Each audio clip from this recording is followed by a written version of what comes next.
Well, a very good evening to you. Many thanks for making time to be with us on this 7th day of May 2024. This is Trending News, and you can watch this bulletin live on our Facebook and YouTube pages at Lookuptv.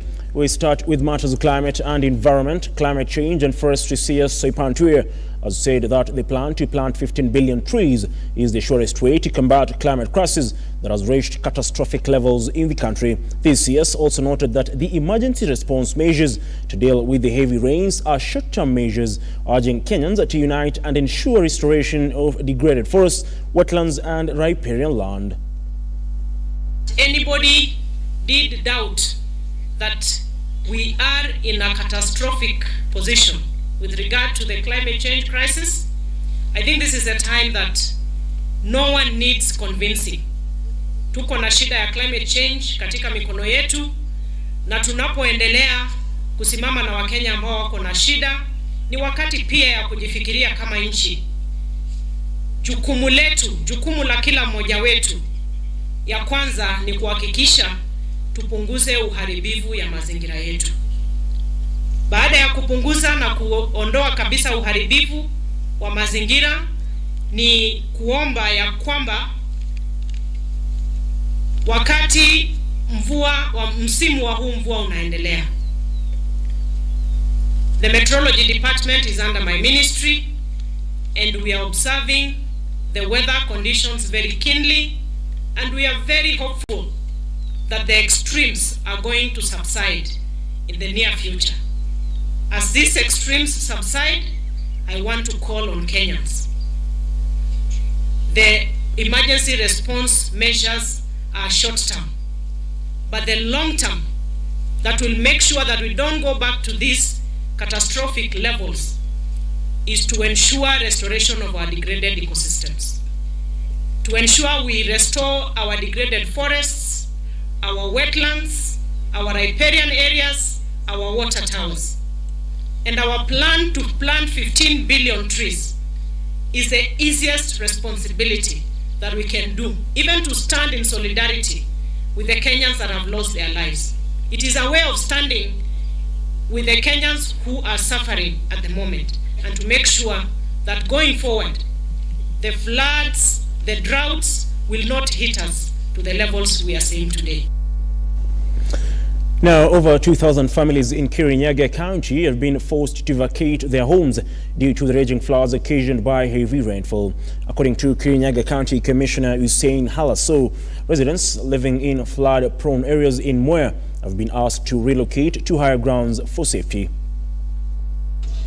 Familia karibu familia 2,000 wameweza kuathirika, lakini hakuna wale wako ambao kwa kambi la wameweza wengine wametoka baada ya maji kusubside, wameweza kurudi makwao, lakini kuna watu wachache ambao bado wanaishi na majirani yao na pia katika na familia wengine, na hao bado tunaendelea kumonitor na pia tunaendelea kuwasaidia. Tunashukuru sana pia shirika ya Red Cross, tumeweza kufanya kazi kwa karibu sana, wameweza kusaidia na kuchunguza zaidi hao ambao wameathirika ni sehemu gani, watu wangapi, hao ndio wameweza kusaidia kufanya assessment zaidi. Watu ni wengi, lakini sasa tuseme wale watu ambao maisha yao imeguzwa kabisa na haiwezi endelea, ile kwamba tunahitaji usaidizi wa kabisa wanafika mpaka 700 kwenda juu, na leo tunataka kushukuru Fortune Sacco sababu wamekuja kwa njia mzuri. Ni kweli hawezi guza kila mtu, lakini hiyo 200 shirika lingine likuja liguza wengine, tukisema ni kwenda hivyo tutakuwa tumesaidia watu wengi zaidi. Kwa hivyo tunataka kusema zile mashirika zote zilete corporate social responsibility kwa Red Cross, tufanye kazi pamoja na tunahakikishia tutaweza kufikia wale watu wameathirika na maji. And our objective is that we help them with food items so that someone can get something to eat. That's why we here as a family, and we are asking those that also can come in and support. They are free to do so, because we will not be able to cover every area in this region, but we'll do our best so that we see how we can be able to extend that support to areas that are affected. From here, we want also to go to a place called Mahigaine so that we can also extend the same support as a family to those that have been affected. So as a family of Fortune Sacco, we're here to assist those that have been affected, and we're very sure that those families that have been affected, and through the help of the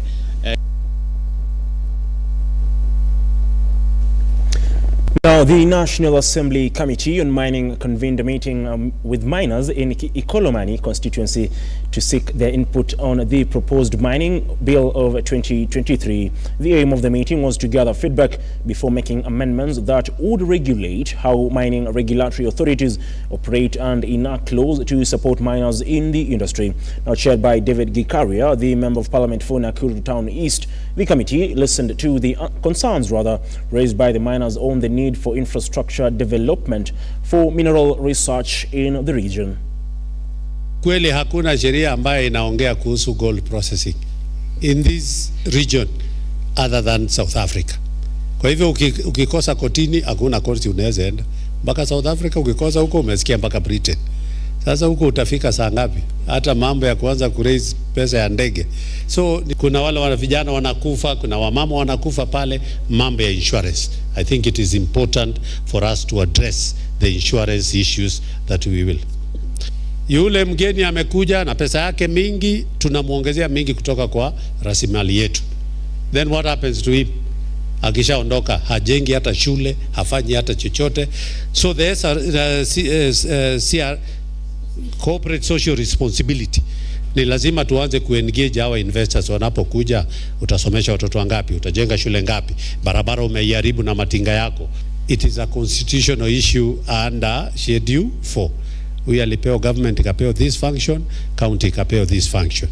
Na mambo ya mining yote imewekwa kwa national government. Sheria zetu zimesema mwekezaji akikuja kutoka nje ya nchi hii lazima awe na local partner. Nilipokuja kama chairman, nilikuta ministry wakilipo mishahara tu 186 million. The president in 1 year pushed that budget to 4 billion. To 4 billion. Rais wetu amecommit ya kwamba he wants to revolutionize the mining sector. Na si kusema anakuja kuwaondoa, anasema huyo artisanal miner mdogo asaidiwe, apate maarifa zaidi, vifaa zaidi, so that you can be able to scoop so much that you can be able to scoop. Kwa hivyo rais wetu is very committed. Ametuambia bajeti hii twende tuangalie ni pesa ngapi atatupatia. Now, pupils of Maragua Township School were excited at the launch of the school after their land was repossessed by government from land grabbers. Maragua MP Mary Wamaura said that the 9-acre piece of land was grabbed long ago, and the repossession journey began in 2018. Wamaura lauded the administration for working together with the residents to repossess the land, saying it will help improve education in the area due to proximity.